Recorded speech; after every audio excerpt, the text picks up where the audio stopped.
Olá, meus amores. Vamos finalizar a unidade 3 hoje, tá?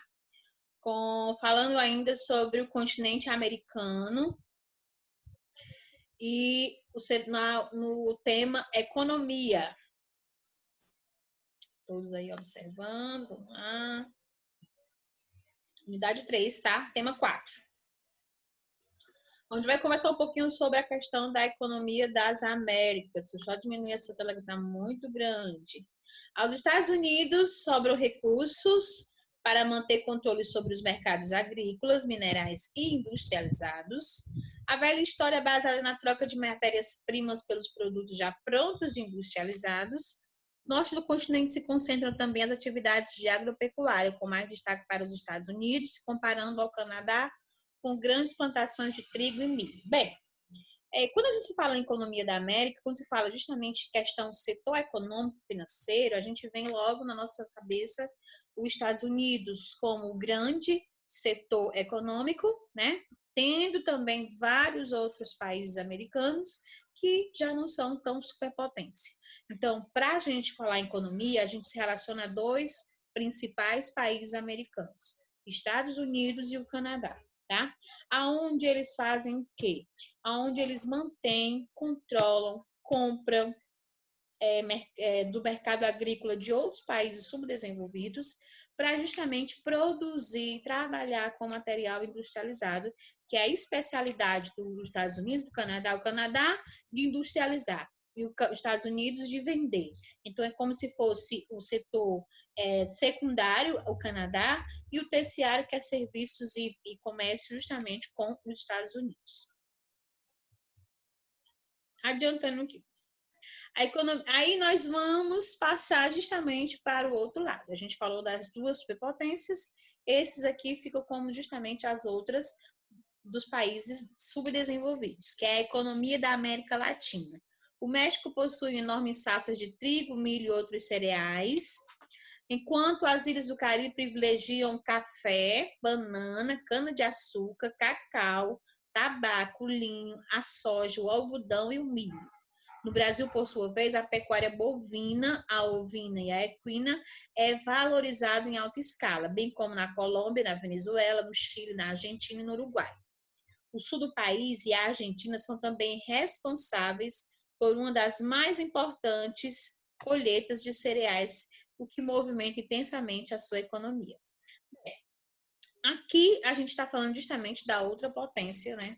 De vários países da América Latina, não só não é só o Brasil, mas sim Colômbia, Venezuela, Chile, Argentina, Uruguai, o México também, que se concentra o quê? São países que produzem muito agropecuário, tanto no setor agrícola como na pecuária, e infelizmente tem que passar essa principal colheita para os países desenvolvidos. Então, mas vendem por um preço razoavelmente baixo, né? Então, desvalorizando essa economia justamente da América Latina. Recursos naturais. A gente tem na América Latina e o Caribe possui 65% das reservas de extração mineral, tá? O lítio, a prata, o cobre, o estanho, a bauxita, o níquel. E também são importantes essas reservas também de petróleo. Um terço da produção mundial do bioetanol também é feito aqui na América também. E também o biocombustível, como justamente o petróleo e também o álcool, o etanol, né? Vamos lá. Vem uma economia diferenciada para a América Latina, a economia do Chile, totalmente diferenciada do Chile. Por quê? Porque se destaca na liberação econômica durante décadas, desde 90 até o século 2000, durante justamente essa década, ele foi caracterizado por uma elevada persistência de hiperinflação, ou seja, a inflação muito acima da média é uma hiper, então foi uma elevação muito grande na questão da renda per capita. Eu vou mostrar para vocês aqui essa tabelazinha que ela vai justamente mostrar. Só me afastar aqui, vir para cá. Bem, aqui a gente fez uma comparação justamente do que foi essa hiperinflação, tá? O produto interno bruto do Chile chegou a 9.400, enquanto do Brasil é 7.350 e na América Latina 6.780. O Chile produz 60% a mais, né, do que o Brasil aí, que é apenas 42, né? 18% apenas que ele produz, né, que ele investe justamente para os estrangeiros. Então, claro que o Chile, investindo mais para estrangeiro, ganha e lucra muito mais com isso. A população abaixo da linha da pobreza, só temos no Chile, só tem 14% da população pobre, né? Enquanto no Brasil isso dobra, é 30%. América Latina, 34%. Analfabetismo, somente 4% no Chile. No Brasil, 13%. Mortalidade infantil, lá, olha, 9 apenas, enquanto o Brasil ainda está em 22. E as pessoas chegam, a expectativa de vida, até que idade mais ou menos as pessoas chegam a viver? 78 anos e meio. Aqui no Brasil, 72,8 ainda é um número muito, né, baixo. Então, isso é que é chamado de hiperinflação. É isso que é chamado de hiperinflação. Por quê? Porque essa tabela ela vem justamente dar uma mexida nos valores aí e mostrar que houve justamente um déficit do Brasil aí, né, em relação ao país chileno aí. O país deve enfrentar nos próximos anos vários problemas como queda de produtividade, falta de inovação e falta de incentivos ao investimento. Vamos falar sobre uma outra economia também muito interessante que vocês também já até me perguntaram em sala de aula, sobre a questão da Venezuela. Tia Carla, o que está acontecendo na Venezuela? Bem, gente, justamente, coloquei aqui, ó, a crise na Venezuela vem ganhando contornos de tragédia há alguns anos.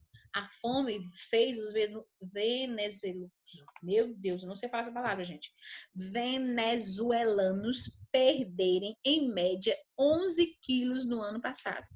A violência esvazia as ruas das grandes cidades quando anoitece, e a situação provocou um êxodo em massa para países vizinhos. Esta semana, uma reportagem da BBC News relatou a situação de corpos que explodem nos necrotérios pela falta de eletricidade para refrigeração. O país vizinho vive a maior recessão de sua história. São 12 trimestres seguidos de retração econômica, segundo anunciou em julho a Assembleia Nacional. O parlamento venezuelano, que atualmente é controlado pela oposição. A dimensão do colapso pode ser vista nos números do Produto Interno Bruto.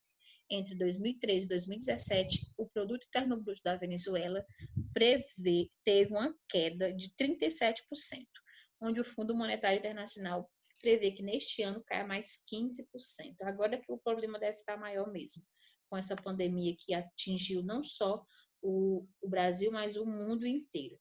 Então, aí é que os problemas justamente ficam maior. Mas a Venezuela, ela tinha justamente a OPEP, né, que era ela exportava o maior número, ela tem como fazer essa extração, ela tinha como justamente fazer esse comércio, mas justamente por má administração, essa crise chegou justamente a esse país. E aí, para onde a Venezuela exporta o petróleo? Nós temos aqui, ó, para a Índia, para a China e para os Estados Unidos. A gente vê que a China e a Índia, a China e os Estados Unidos, eles fazem aí, tem um comprometimento aí justamente para comprar esse petróleo. Então, não era para estar em crise, né? Que os países, as potências aí eram bem distribuídas.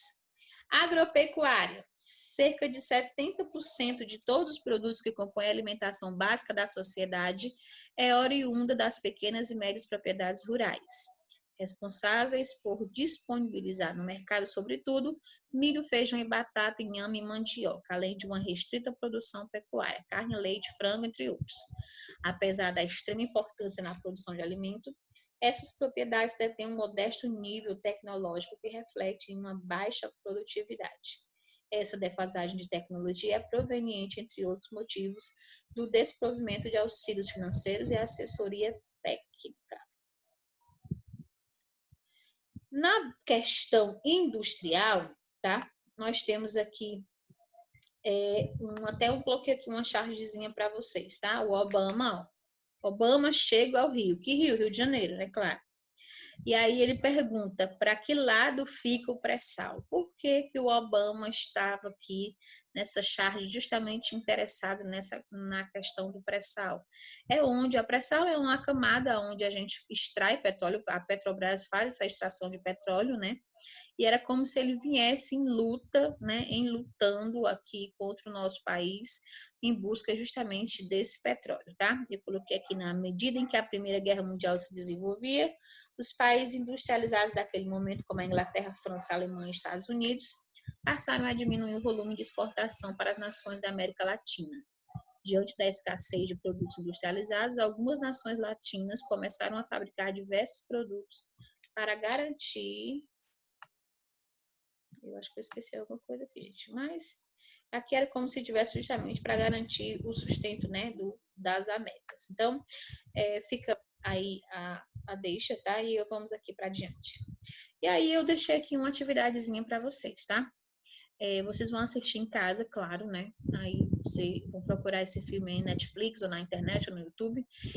O nome do filme é Diários de uma Motocicleta, onde justamente um jovem estudante de medicina decide viajar pela América do Sul com um amigo e a viagem é justamente em cima de uma moto, né? Uma motocicleta que acaba quebrando e aí eles passam a seguir a viagem justamente através de pedindo e compartilhando aí os transportes aí, pedindo carona, né?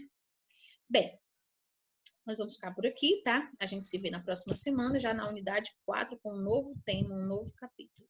Vai lá no meu Instagram, e a gente se vê na próxima semana. Tchau, tchau. Fique em casa.